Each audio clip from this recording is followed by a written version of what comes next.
Welcome to my channel friends, thanks for joining friends. आज की हमारी एक्सरसाइज है एक्सरसाइज 1.1 है। एक एक्सरसाइज है जो कि 10th क्लास के जनरल मैथ की है। यानी ये वाली एक्सरसाइज जब आर्ट्स ग्रुप के लोगों के लिए है। फ्रेंड्स, एक्सरसाइज शुरू करने से पहले रिक्वेस्ट करना चाहूंगी, प्लीज चैनल को सब्सक्राइब जरूर कीजिएगा। इसके लिए सब्सक्राइब बटन पर क्लिक कीजिएगा, सब बेल के आइकन पे भी जरूर क्लिक कीजिएगा। इस पर क्लिक करने से आपको हमारी हर नई आने वाली वीडियो की अपडेट मिल सकेगी और आप हमारी वीडियो जो है सबसे पहले देख पाएंगे। बेल के आइकन पे जरूर क्लिक कीजिएगा, क्योंकि इस पर क्लिक करने से आपको हमारी जो नई वीडियो होगी उसकी अपडेट मिल जाया करेगी और आप वीडियो जो है वो देख पाएंगे। और साथ रिक्वेस्ट करना चाहूंगी, प्लीज इस वीडियो को जो है वो ज्यादा से ज्यादा स्टूडेंट तक पहुंचाएं। वो आप शेयर करने से कर सकते हैं, शेयर कीजिएगा। अगर यहाँ पे टीचर है तो प्लीज आगे अपने कोलीग के साथ या अगर अपने दूसरे टीचर्स या स्टूडेंट के साथ भी शेयर करना चाहें तो प्लीज चैनल को जरूर शेयर कीजिएगा, ताकि बच्चे जो है इस वीडियो से फायदा उठा सके। यानी जाहिर बात है क्लास में आपसे भी सीख रहे होंगे, तो मजीद उनकी इस वीडियो से हेल्प हो जाएगी, तो प्लीज जरूर कहिएगा। एक्सरसाइज स्टार्ट करते हैं। 1.1 एक्सरसाइज है, जनरल रियाजी की है, आर्ट्स ग्रुप वालों की है। यहाँ पे पहली क्वेश्चन आपको पढ़ने की जरूरत होती है, यानी आप अपनी बुक जो है वो साथ लाजमी रखें रेफरेंस के तौर पर। यानी पहले क्वेश्चन को समझना जरूरी है। यानी आपको एड्रेस अगर पता होगा देन ही आप अपनी मंजिल तक पहुंचते हैं। तो आपको अपना एड्रेस जो है वो क्वेश्चन का एड्रेस कह लीजिए, या क्वेश्चन का तकनीक, मेथड या फार्मूला जो है वो आपको क्वेश्चन में पहले बताया जाता है, देन आप उसको अप्लाई करते हो। यानी आपका हेडलाइन जो होती है क्वेश्चन की, उसको समझना पहले बहुत जरूरी है। यानी जिस तरह एक एड्रेस पर, एक मंजिल पर या किसी जगह पर पहुंचने के लिए हमें एड्रेस की जरूरत होती है, तो पहले एड्रेस को समझेंगे देन आप जो है अपनी मंजिल तक पहुंच पाएंगे। यानी अगर आपको एड्रेस नहीं पता होगा तो जाहिर बात खोए रहेंगे अपनी मंजिल पर या मुकर्रर जगह पर जो है वो कभी नहीं पहुंच पाएंगे। तो इसलिए हेडलाइंस को समझना बहुत जरूरी है। तो पहले हेडलाइन पे गौर कीजिएगा। ये आपके लिए मैं पढ़ रही हूँ, ये उर्दू मीडियम की बुक है मेरे पास। यहाँ पे हल कीजिए। अगर x4 ये आपके सामने नजर आ रहा है, x4 प्लस 3x की 2 है, माइनस 5x है, प्लस 9 है। यानी ये वाली वैल्यूज जो है वो px के साथ लिखी गई हैं और इसके साथ एक और चीज यहाँ पे मेंशन की गई है, x बराबर 1 है और x बराबर 0 है। इस सिचुएशन में आप क्या करेंगे, यहाँ पे लिखा गया है कि अगर ये वाली वैल्यू हो, यानी px बराबर ये कुछ वैल्यूज हो, x4 3x की 2 हो, ये वाली वैल्यूज हो, तो px की आपने कीमत मालूम करनी है। यानी x की, एक्चुअल में कह रहे हैं कि x की आपने कीमत मालूम करनी है। वो आपको पता होना चाहिए। सोल्यूशन के बाद या सिंप्लीफिकेशन के बाद एंड पर x की एक ही वैल्यू बचती है, यानी 1 2 3 4 कुछ भी हो सकता है। क्वेश्चन के सोल्यूशन के हिसाब से आपके पास आंसर आता है, तो वो x की वैल्यू होती है।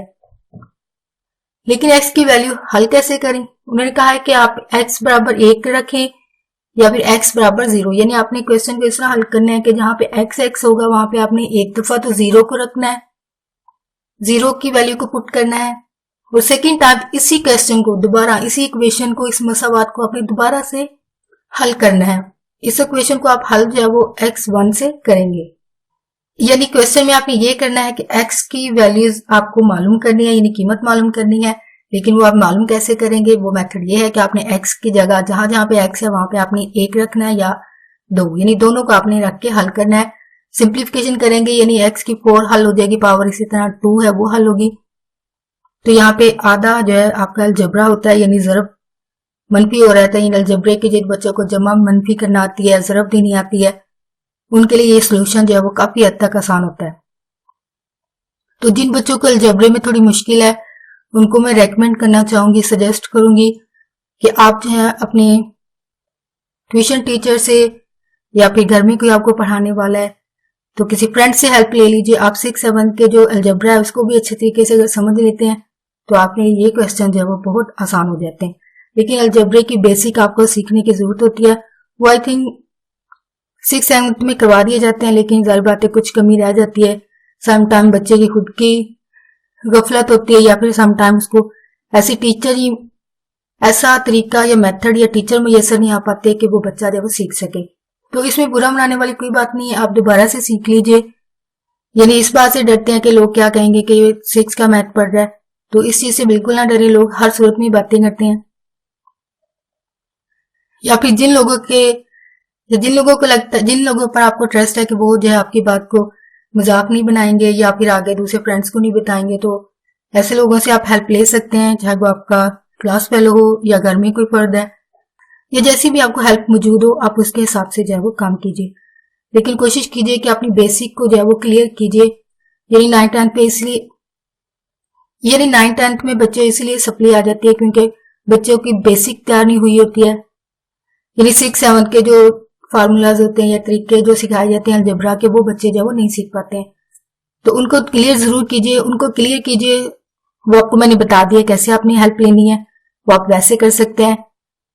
या फिर अगर आप यही क्वेश्चन जो है वो समझने की कोशिश करते हैं तो आपको काफी हद तक इन क्वेश्चंस में भी अलजेब्रा जो है वो दोबारा रिकॉल हो जाता है, यानी आपको दोबारा याद आ जाता है कि ये मेथड तो 6-7 में भी सीखे थे। यानी ये वही तरीके होते हैं जो आपने पहले सीखे होते हैं।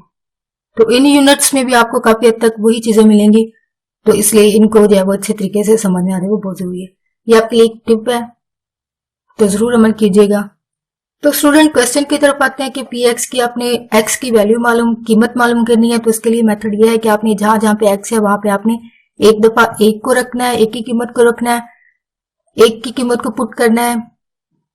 देन दूसरी दफा फिर इसी इक्वेशन को, इसी मसावात को आपने दोबारा से हल करना है, लेकिन फिर जहां जहां पे एक्स होगा वहां पे आपने 0 लगाना है।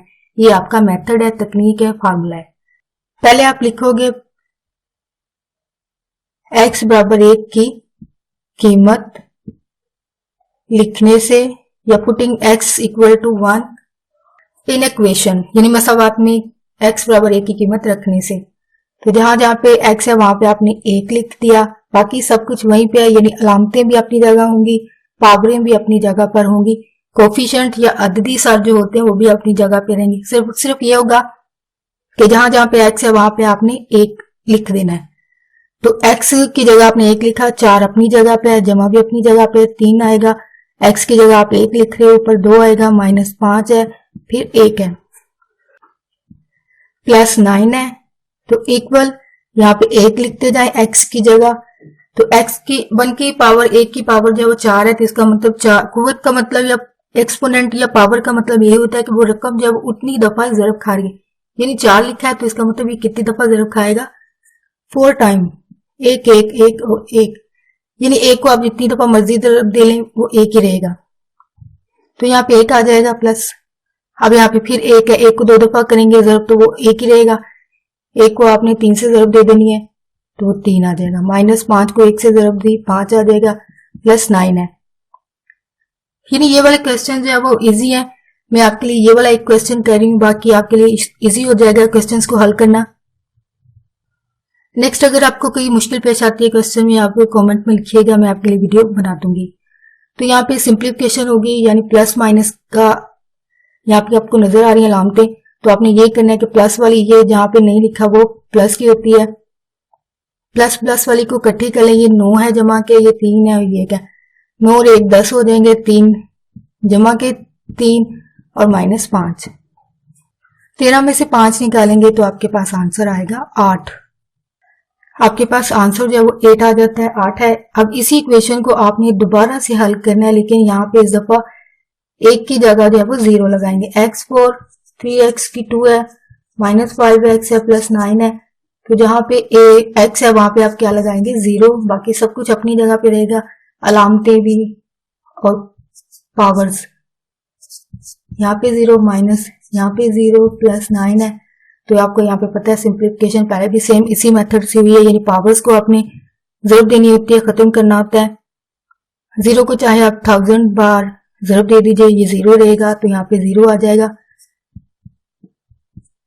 यहाँ पे भी 0 रहेगा। अब जो रकम इसके साथ ब्रैकेट्स जो होती हैं ये ज़रब को जाहिर करती हैं। ब्रैकेट्स जो है वो 3 तरह से जाहिर होती है, डॉट्स के साथ, ज़रब के साथ और न्यू ब्रैकेट्स के साथ। तो यानी या तो डॉट होगा, इसका भी मतलब आपको पता होना चाहिए ज़रब है। अगर ये क्रॉस की शक्ल में है तो इसका मतलब इसका ज़रब है, इसका भी मतलब अगर ये 2 ब्रैकेट्स इस तरह लिखी होंगी, छोटी ब्रैकेट्स जिसको कहा जाता है, तो इनको जो है वो आप समझ जाएं कि ये वाली जो है वो ज़रब की अलामत को जाहिर करती हैं। तो ये अब यहाँ पे ब्रैकेट है तो इसका मतलब ये वाली वैल्यू और अंदर वाली वैल्यू कहते हैं आपस में ज़रब खाती हैं। तो ये क्योंकि 0 हो जाएगा, 2 दफा ओपन करने के बाद 0 है, तो ये 3 के साथ ज़रब खा के इसको भी 0 कर देगा। माइनस ये भी इसी तरह अमल 0 के साथ जो भी वैल्यू होगी वो उसके 0 कर देगी। यहाँ पे +9 है। तो यहाँ पे आपने जमा करना है तो सारी जमा की है, साथ माइनस भी है, लेकिन जीरो क्योंकि वही वैल्यू रहेगी तो जीरो में कोई भी रकम जमा करे आंसर वो रकम आती है, यानी 9। यानी एक्स की वैल्यूज जो आंसर है वो आपके पास 8 और 9 है, ये आपका फाइनल आंसर है। इसमें से सारे क्वेश्चन जो है वो ऑलमोस्ट यही मेथड है, आपने सब में यही अप्लाई करना है, यही तरीका है इसमें, और इसी को आपने हल करना है और बार बार कीजिएगा, आपके लिए क्वेश्चन जो है वो आसान हो जाएगा बाकी को भी हल करना। इन क्वेश्चंस का मैं सिर्फ ये एक ही कर रही हूँ, इसके अलावा एक और जो दूसरी टाइप है इन क्वेश्चंस में वो मैं आपके लिए कर रही हूँ। नेक्स्ट वो करूंगी जो एक जैसी, यानी एक जैसे जो क्वेश्चंस है वो मैं छोड़ रही हूँ, यानी उनमें से सिर्फ एक करूंगी, बाकी आप मेथड को समझने के बाद बाकी खुद हल करने की जो है वो ट्राई कीजिएगा, और आई होप कि आप उनको हल कर पाएंगे। नेक्स्ट जो क्वेश्चन है डिफरेंट टाइप का वो ये है, क्वेश्चन नंबर 6 है। यहाँ पे अगर मैं इसकी हेडलाइंस को पढ़ूं या अबारत को पढ़ूं तो ये है कि अगर p r is equal to 2r, यहाँ पे आपके सामने भी लिखा हुआ है 2 पाई आर है, तो पाई की कीमत आपको जुबानी पता होती है बच्चों को कि पाई की कीमत आपके सामने यहाँ पे नजर आ रही 22/7 होती है। तो यहाँ पे क्वेश्चन में आर की वैल्यू जो है वो कीमत जो है वो 2 दी हुई है, और आपकी कीमत सारी बात आपको मालूम करना है आर की, जहां पे पाई होगा वहां पे 22/7 लिखोगे, जहां पे आर है वहां पे, यानी सेम वही मेथड जो आपने पहले क्वेश्चन में सीखा है।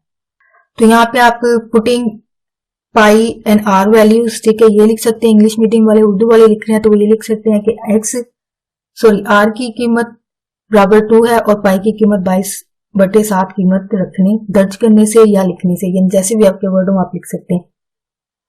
तो यहाँ पे आप लिखेंगे, मैं सिंपल यहाँ पे लिखी हूँ कि कीमतें दर्ज करने से या लिखने से, यानी दोनों लफ्ज लिखेंगे तो एक ही बात है, कीमतें लिखने से। सॉरी अगर वर्ड थोड़ा सा क्लियर नहीं हो रहा है, चलिए मैं दोबारा लिख देती हूँ, कीमतें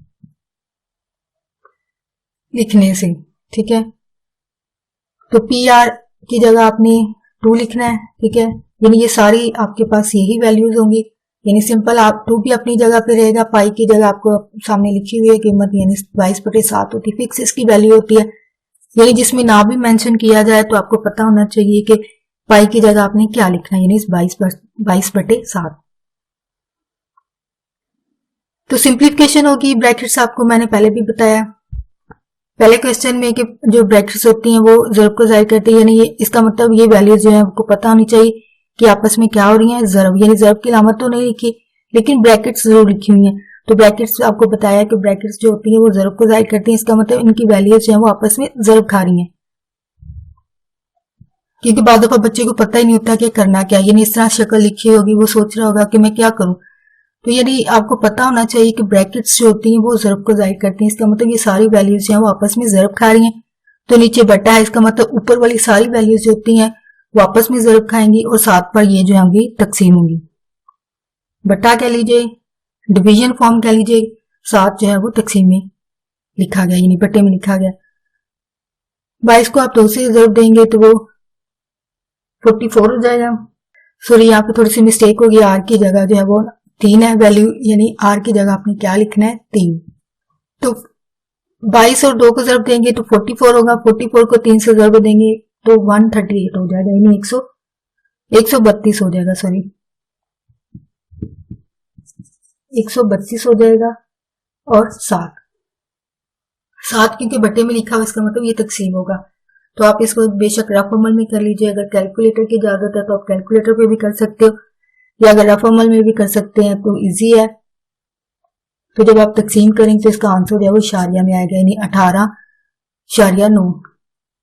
तो आपके पास फाइनल आंसर जो है तकसीम करने के बाद 18.9 में, यानी इसका आंसर जो है वो इशारिया में आएगा। वो आप खुद रफ अमल में भी कर सकते हैं या फिर कैलकुलेटर यूज करते हैं तो कैलकुलेटर भी कर सकते हैं। तो स्टूडेंट नेक्स्ट जो आपके पास 9 क्वेश्चन से जो है वो शुरू हो रहे हैं क्वेश्चन, ये सारा जो आपका अलजबरा है, यानी अलजबरी किसमें जमा होगी, तफरीक होगी, ज़रब होगी, और इसमें फैक्टराइजेशन भी होती है। ये भी आप 6-7 से सीख के आते हो। फैक्टराइजेशन में आपको फैक्टर बनाने पड़ते हैं, यानी वो मेथड फार्मूला वो भी आपके साथ शेयर करूंगी, नेक्स्ट क्वेश्चंस में आएगा। सिंप्लीफिकेशन होगी, यानी या तो अगर तकसीम हो रही है वैल्यूज तो उनको तकसीम कर लें, अगर एक जैसे मुतगय्यर हो वेरिएबल्स हो तो उनकी पावर्स होती हैं वो जमा नफी हो जाती है, ये इनके मेथड्स होते हैं। ऑलमोस्ट सारे क्वेश्चंस में यही मेथड्स होंगे, फैक्टराइजेशन होगी, जमा होगी, ज़रब होगी, तकसीम होगी, यानी इजाफे के लिए जाएंगे, एलसीएम लिए जाएंगे, सब में यही मेथड है। सिर्फ शक्लें फर्क आएंगी क्वेश्चंस की, कुछ कॉम्प्लिकेटेड होंगी, कुछ सिंपल भी होंगी, यानी क्वेश्चन पर डिपेंड करता है ये चीज। तो आपके साथ में वो वाले क्वेश्चंस आपको हल करके दे रही हूँ जिनकी एक टाइप में डिफरेंट टाइप्स हैं, तो हर टाइप का मैं एक एक चीज जो है आपके लिए कर रही हूँ, एक एक क्वेश्चन कर रही हूँ। बाकी उससे रिलेटेड जो क्वेश्चन होंगे आप खुद ट्राई करना। अगर कहीं पे मुश्किल पेश आए तो प्लीज आप कमेंट में लिखना, मैं आपके लिए नेक्स्ट वीडियो बना दूंगी। बट आई होप कि आप अगर इन मेथड्स को अच्छे तरीके से समझते हो तो आप दूसरे क्वेश्चन करने के काबिल हो जाओगे। इसलिए इन क्वेश्चंस को समझना जो है वो बहुत जरूरी है। आप इन्हीं क्वेश्चंस को अच्छे तरीके से समझ लें, बाकी आप जो है वो क्वेश्चन खुद करने के काबिल हो जाएंगे। वो आपकी प्रैक्टिस पर ही डिपेंड करता है। जितना प्रैक्टिस करोगे, जितना बार बार लिखोगे, आपका ही फायदा होगा। आप जो है वो पास होंगे अच्छे मार्क्स के साथ। तो यहाँ पे इनके जो ऊपर लिखा हुआ मुख्तसर तरीन शक्ल, मुख्तसर आपको पता है बिल्कुल शॉर्ट कर देना, बिल्कुल अगर बड़ी चीज है तो उसको छोटा कर देना, मुख्तसर। इन क्वेश्चंस में ये होगा कि मुख्तसर तरीन से मुराद ये है कि आपने सिंप्लीफिकेशन ऐसी करनी है। सिंप्लीफिकेशन से मुराद ये है कि आपने जहां से टेबल्स या पहाड़ों या इनसे जो है वो कटिंग हो रही है, इनको कटिंग कर देंगे। जैसे यहाँ पे एग्जाम्पल के तौर पर यहाँ पे इसी क्वेश्चन की बात कर लें, 8 और 12 लिखा गया है, तो यहाँ पे इन दोनों को एक टेबल से आप कैंसिल कर सकते हो। ठीक है, यानी इस तरह की सिचुएशन होगी तो आपने कैंसिल करने वाले कटिंग वाले चीजें जो होंगी इनको कटिंग कर लेना, चाहे मुतगय्यर हो, वेरिएबल्स हो, जो कि एक्स और वाई है, इनको आपने हल करना होता है। यानी ऑलमोस्ट सारे क्वेश्चंस में यही चीज आएगी कि आपने एक जैसे मुतगय्यर को हल करना होता है। अगर कोई टेबल कैंसिल हो रहे हैं तो उनको कर देना होता है, या फिर अगर कहीं पे एलसीएम की जरूरत पड़ रही है तो ये वाली मुख्तसर तीन शक्ल आप ये सारा कुछ करने के बाद, यानी सिंप्लीफिकेशन करने के बाद, यानी जहां पे ना तो कोई कटिंग हो रही, ना कहीं पे इजाफे कर लिया जा रहा हो, ना फिर फैक्टर, यानी आपको मजीद जो है वो एलसीएम ना लेने पड़े, या फिर फैक्टराइजेशन ना हो रही हो, या फिर कटिंग वगैरह ना हो रही हो, तो उसके बाद जो शक्ल क्वेश्चन की बचती है वो आपकी मुख्तसर तरीन शक्ल होती है। तो ऑलमोस्ट जितनी भी टाइप्स हैं उनमें से एक एक में टाइप जो है वो कर रही हूँ, बाकी आप कोशिश कीजिएगा हल करने की। तो इस वाले क्वेश्चन को आप थोड़ा सा अगर गौर कीजिए, तो यहाँ पे कटिंग भी हो रही है, यानी मैंने बात की है पहले कि कटिंग हो रही होगी, या फिर वेरिएबल वगैरह जो होते हैं उनकी पावर्स जो होती है जमा नफी हो सकती हैं, या फिर इजाफे के लिए जा सकते हैं, या फिर जो है वो फैक्टराइजेशन का अमल जो है वो किया जा सकता है। यानी ये जब तक ये अमल होते रहेंगे क्वेश्चन के अंदर, आपको क्वेश्चन जो है वो हल करते रहना है। जहां पे ये चीजें खत्म हो जाएंगी, ना एलसीएम लिया जा रहा हो, ना कटिंग हो रही, ना ही पावर्स वगैरह हल हो रही, तो ये वो आपकी मुख्तसर तरीन शक्ल होगी। तो इस क्वेश्चन पे अगर तो आप थोड़ा सा गौर कीजिए, 8 और 12 जो है वो डिवीजन की फॉर्म में, यानी तकसीम की शक्ल में, तो ये किसी एक टेबल से, पहाड़े से जो है वो कैंसिल हो सकते हैं। यानी 8 और 12 को अगर आप गौर से देखें तो 4 के टेबल से ये दोनों जो है वो कैंसिल हो सकते हैं, यानी 4 2 बार 8, 4 3 बार 12। तो इन क्वेश्चन में एक चीज तो आपकी आधी हल होगी, यानी कटिंग से आपकी हल होगी। नेक्स्ट है आपने मुतगय्यर पे गौर करना है, वेरिएबल्स पे गौर करना है। वेरिएबल आपके पास एक्स और वाई, यानी इनके नाम जो है वो वेरिएबल कहा जाता है रियाजी की फॉर्म में, एक्स और वाई को, यानी ये दोनों इनके नाम जो है, इन दोनों का नाम जो होगा वेरिएबल होगा या मुतगय्यर होगा। तो यहाँ पे एक्स एक्स एक मुतगय्यर है, यहाँ पे ऊपर इसकी पावर्स लिखी हुई है, एक के ऊपर ये 4 है और एक के ऊपर 2 है, यहाँ पे 2 है, और यहाँ पे जहाँ पे ना हो वहां पे 1 फर्ज किया जाता है। तो ये वाली पावर्स को हल करने का मेथड ये होता है कि आपने एक्स वाली को इकट्ठा कर लेना होता है, वाई वाली को इकट्ठा कर लेना होता है। तो एक्स एक्स की वैल्यूज हो, क्योंकि नीचे वाली अगर ऊपर जाएगी तो ये उलट होगी, यानी माइनस है तो प्लस है, प्लस है तो माइनस हो जाएगी। अब यहाँ पे पावर जो है वो प्लस की होगी, यानी जहां पे ना लिखी हो पावर वहां पे प्लस होती है, सॉरी अलामत ना लिखी हो तो वो प्लस होती है। तो +4 आप माइनस, आप जितनी कोशिश कीजिए कि पावर जो है वो माइनस में नहीं होनी चाहिए। तो माइनस से बचने के लिए आप क्या करें कि जो एक्स की 2 वाली है ना उसको नीचे ले जाएं। ठीक है, वो इसलिए किया जाता है कि माइनस से बचा जाए। अब ये आपस में कैंसिल हो जाएंगे। तो नेक्स्ट स्टेप में आपके लिए कर देती हूँ, यानी एक्स की ये होगी, एक्स की 2 तो ऑलरेडी ऊपर है, सॉरी वाई वाली को ऊपर ही रखें वजह पावर को माइनस से बचाने के लिए। तो नीचे एक्स की 4 वाली है, तो ये नीचे ऊपर वाली क्योंकि प्लस है तो जब नीचे जाएगी तो ये माइनस की हो जाएगी। अब ये ऊपर वाली की 2 पावर है तो नीचे वाली को हम ऊपर लेके जा रहे हैं, तो इसकी +1 है, तो ऊपर जाके क्या होगी, -1 होगी। तो ये कैंसिल हो जाते हैं एक ही फाड़े से, 4 2 बार और 4 3 बार। तो इनको हल करने के बाद 2/3 है आपके पास, y की पावर 1 बची है, एक आपको लिखने की जरूरत नहीं होती है, x की पावर जो है वो 2 बची है। ठीक है, ये आपका फाइनल आंसर है, जिसको आप इस तरह लिख सकते हैं 2y/3x की 2, ये आपका फाइनल आंसर है, जो कि आपकी मुख्तसर तरीन शक्ल है या फिर सिंप्लीफिकेशन के बाद वाली एक शक्ल है। क्वेश्चन नंबर 15 है, ये सेकंड टाइप आ रही है। ये वाले क्वेश्चन होंगे, पहले तो एक सिंपल सी थी, यानी ये वाली एक शक्ल थी, लेकिन अब दो वैल्यूज आ रही, क्वेश्चन एक जैसे नहीं होंगी, अब दो रकमें आ गई और साथ में प्लस आ गया।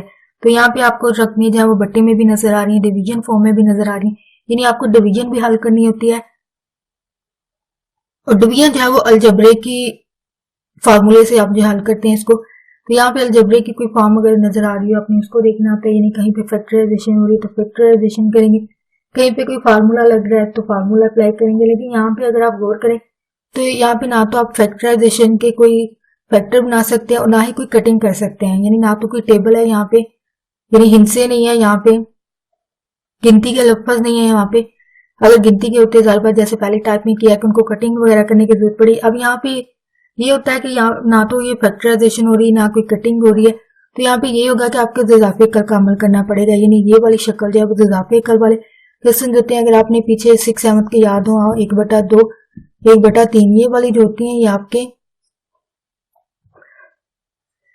बटे वाली टाइप्स होती हैं, यानी ये आपके लिए आसानी के लिए आपको बता रही कि फर्ज करें ये आपकी वैल्यू 1/2 है और ये 1/3 है, यानी यही शक्ल है। लेकिन यहाँ पे क्योंकि ये सिंपल सी शक्ल है जो कि आपको जारी बात है क्लास के लेवल के हिसाब से 6/7 में 5th में भी करवाए जाते हैं, तो यानी सिंपल फॉर्म होती है। अब क्योंकि आप बड़ी क्लासेस में आ गए तो जारी बात है कॉम्प्लिकेटेड होंगी, कॉम्प्लिकेटेड तो नहीं, आपके लेवल के हिसाब से बना दी जाती हैं, यानी आपको ये क्वेश्चन थोड़ी देंगे, आपको ये वाला देंगे, यानी आपके लेवल के हिसाब से। तो यहाँ पे क्या होगा कि आपने अमल यही करना है जो आपने 6/7 में सीखा है, यानी आपको पहले जो मेथड सीखे होते हैं आपको याद रखने की जरूरत होती है, वही आपके आगे जाके यूज होते हैं, लेकिन थोड़ा डिफरेंट फॉर्म में, लेकिन होते वही हैं। तो यही सेंस जो आपकी 6/7 में बनाई गई है कि यही यूज होगी, यानी 1/2 है तो 1/3 है। अब यहाँ पे ABC के वर्ड आ जाते हैं जी, XY की शक्ल में, साथ में माइनस वगैरह लगाए जाते हैं, तो इनको मसावात कहा जाता है, इक्वेशंस कहा जाता है। तो ये चीज करने के बाद आपने इस वाली शक्ल में आपने अगर आपको याद हो तो इनके आपने एलसीएम लेने होते हैं, यानी 2 और 3 का एलसीएम जो आप यहाँ पे साइड पे लिख लेते हो, यहाँ पे करीब लिख देती हूँ, वो बोर्ड पे नजर आएगा 2 और 3, 2 और 3, ठीक है, यानी ये आपका तरीका अगर आपको याद हो तो 3 2 बार 6 इसका क्या आता है, इजाफे कल आता है। लेकिन आप यहाँ पे ये चीज नहीं कर सकते हैं, ठीक है, यानी इस सूरत में ये होगा कि आप ये 6 वाली ज़रूरत इजी है, टेबल है या गिनती के लफ्ज है, गिनती है तो आप इसको इस तरीके से हल करते हैं, लेकिन यही मेथड आपका यहाँ पे है। लेकिन इनको आप इस तरह नहीं ले सकते हैं जैसे ये लिखा हुआ ना, ऐसे नहीं ले सकते, यानी जिस शक्ल में होती है आपने उसी में उठा के लिख देना होता है इनको, इनमें ये मेथड होता है।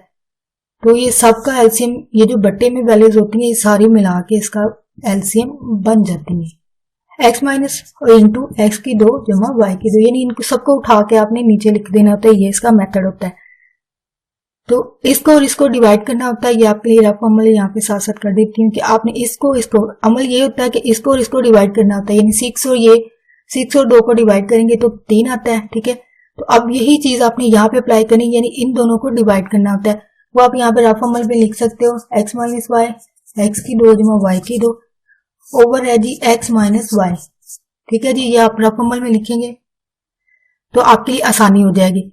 यानी इसमें ये होगा कि आपने एक जैसी वैल्यूज को देखना है, कट हो रही, यानी x माइनस वाई है, x माइनस वाई एक जैसी वैल्यू, जैसे फर्ज करिए 2/2 होता तो आपस में कैंसिल हो जाता। फर्ज कीजिए ये भी वही चीज है, यानी x माइनस वाई, यानी दोनों चीज पूरी होनी चाहिए, अलामत भी एक जैसी हो और मुतगैर भी एक जैसे हो। x माइनस वाई आपस में कैंसिल हो जाएंगे, बाकी आपके पास बचेगा x की 2 जमा y की 2। तो इसका मतलब इस वाली को दोनों को जब आपने तकसीम किया तो आपके पास बचा है x की 2 जमा y की 2। तो इंटू ऊपर सबसे पहले x ऑलरेडी है, इसके ऊपर अंदर आएगा ये जो कटिंग के बाद आया x y की 2 प्लस जो है, अब इनको और इनको डिवाइड करेंगे, यानी इसकी जगह अब आ जाएगा x की 2 जमा y की 2, यानी सिंपल शक्ल फर्क हो जाएगी। अब ये देखेंगे दोबारा ये एक जैसी और ये एक जैसी कैंसिल, यानी x की 2 जमा y की 2, x की 2 जमा y की 2 आपस में कैंसिल होगी, तो इसका मतलब ये चीज बची है। तो आपने क्या करना है, इनको डिवाइड करने के बाद ऑलरेडी जो रकम के ऊपर है वो x की 2 है, उसको भी साथ ही लिखना है, यानी वो कहीं नहीं जाएगी वहीं रहेगी x की, लेकिन इजाफा इस वाली वैल्यू पे हो जाएगा, वो है x माइनस वाई। अब नेक्स्ट जो अमल है, यानी यहाँ से अब सिंप्लीफिकेशन होगी। अब इसके क्योंकि ये ऑलरेडी वैल्यू थी x की और ये वाली y की, यानी ऑलरेडी क्वेश्चन के अंदर थी सिंपल इजाफा किसका हुआ, x की 2 जमा, जो कि इस वाले फॉर्म से यानी डिवीजन या कटिंग करने के बाद जो आपके पास वैल्यू बची वो आपने यहाँ पे लिख ली। अब यहाँ पे सिंप्लीफिकेशन ये होगी, अब ब्रैकेट्स आपको पता है ये अंदर, इसका मतलब ये वाली जो वैल्यू इसके साथ ज़रब खा रही है, ब्रैकेट्स का मतलब ये है, तो ये वाली x इसके साथ ज़रब खा रही है, तो ये वाली वैल्यूज है आपके अलजबरी ज़रब है, यानी अलजबरा के ज़रब आपको पता होनी चाहिए। एक जैसे मुतगैर, जब ये आपने याद रखना है कि एक जैसे मुतगैर या वेरिएबल्स जो है वो x y z a b c कोई भी हो सकता है, तो ये अगर एक जैसे हो और उनकी और आपस में ज़रब खा रहे हो तो इनकी कुव्वतें जो है वो जमा जाती हैं। अब यहाँ पे इसकी कुव्वत 2 है, तो जिसकी नहीं है लिखी हुई उसकी 1 है, 2 और 1 जब ज़रब खाएंगे ये दोनों तो इनकी पावर जो है वो जमा आ जाती है। ये अलजबरे का फार्मूला है। तो यानी यहाँ पे एक्स की 3 हो जाएगा, जमा ये x और y ये दोनों डिफरेंट है, इसका मतलब जैसे हैं वैसे लिखे जाएंगे, यानी x इंटू वाई की 2 ये है, जमा अब ये वाला x अंदर वाले के साथ ज़रब खा है, यहाँ पे 1 है, ये 3 हो जाएंगे, यानी 2 एक जैसे ज़रब खा के इनकी कुव्वतें क्या होंगी, जमा हो जाएंगी, 2 1 जमा 2 और 1 जमा होकर x की 3 हो जाएगी, माइनस इंटू x की 2 और y, ठीक है, और ये आपका रकम है, और बटे में इसके x minus y into x की 2 जमा y की 2। तो इसे सिंप्लीफाई करेंगे, सिंप्लीफाई से मुराद आप इसकी जमा नफी हो सकती है और कुछ नहीं हो सकता है। यहाँ पे एक जैसी रकम है, यानी x वाली और x वाली, इसका एक अददी सर और एक इसका, यानी जिनके साथ कोफिशिएंट या अददी सर ना लिखा हुआ तो वहाँ पे 1 होता है, अंडरस्टूड बात है, कंसीडर किया जाता है, यहाँ पे 1 1 होता है, तो 1 और 1 जमा होके, यानी क्योंकि आपस में प्लस है तो ये भी जिसके साथ लामती में प्लस है, प्लस और ये जमा होके 2x की 3 हो जाएगा। फिर आपके पास है